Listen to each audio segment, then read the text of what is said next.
Alassane Ouattara est un traître à la nation. Il demande aux autorités marocaines d'instaurer un visa entre la Côte d'Ivoire et le Maroc. Je vous fais lecture d'un courrier officiel des autorités ivoiriennes adressé à celle du royaume chérifien. Ambassade de la République de Côte d'Ivoire près le royaume du Maroc. Rabat, le 25 juillet 2024.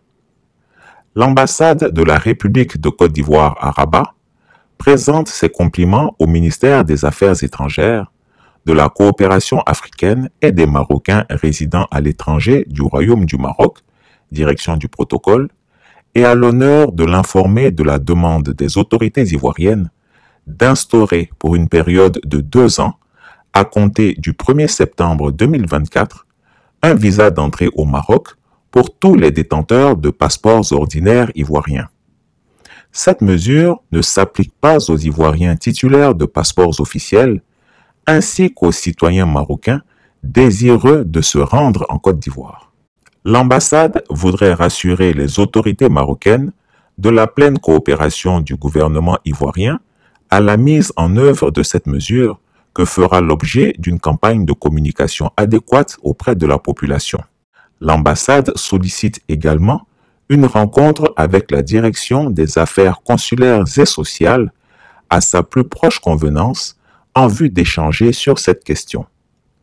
L'ambassade de la République de Côte d'Ivoire à Rabat remercie le ministère des Affaires étrangères, de la coopération africaine et des Marocains résidant à l'étranger du Royaume du Maroc, direction du protocole, de son aimable coopération et saisit cette occasion pour lui renouveler les assurances de sa haute considération. Comment peut-on expliquer qu'un État tiers, la Côte d'Ivoire, demande à un autre, le Maroc, de punir ses propres compatriotes, les Ivoiriens, en exigeant un visa, c'est-à-dire plus de souffrance et plus de tracasseries pour le citoyen ordinaire? Vraiment, le dictateur des lagunes n'aime pas les Ivoiriens. Il les déteste. Pourquoi infliger la peine d'un visa aux citoyens ordinaires et pas aux officiels? Ah oui, leurs enfants ont des passeports diplomatiques. Déjà en 2023, ils nous imposaient la même mesure, mais cette fois avec la Tunisie. Est liée aux questions d'immigration. Vous savez que la Tunisie est également donc un pays de transit, je dirais, puisque beaucoup de migrants passent par la Tunisie. Et vu que on prétend que de nombreux Ivoiriens sont parmi les candidats donc à l'immigration, en instaurant donc le visa, nous réglons d'une certaine façon ce problème. Les procédures diplomatiques sont en cours. Le ministère d'État a écrit, comme cela se fait d'habitude, donc au gouvernement tunisien, dont nous attendons la réponse. C'est vrai que cela remet en cause, d'une certaine façon, les vieilles relations que nous avions avec la Tunisie et qui avaient milité justement à la suppression de ces visas. Mais vous savez, le monde évolue et on prend des décisions pour régler parfois certaines situations.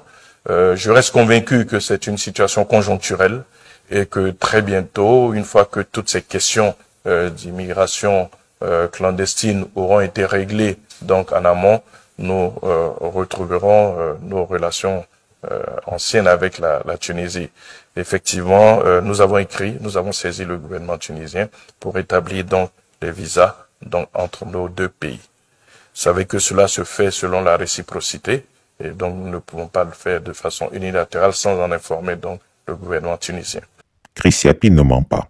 Retrouvez Chris Yapi sur ses 2 chaînes YouTube, sa chaîne Dailymotion, Instagram et VK.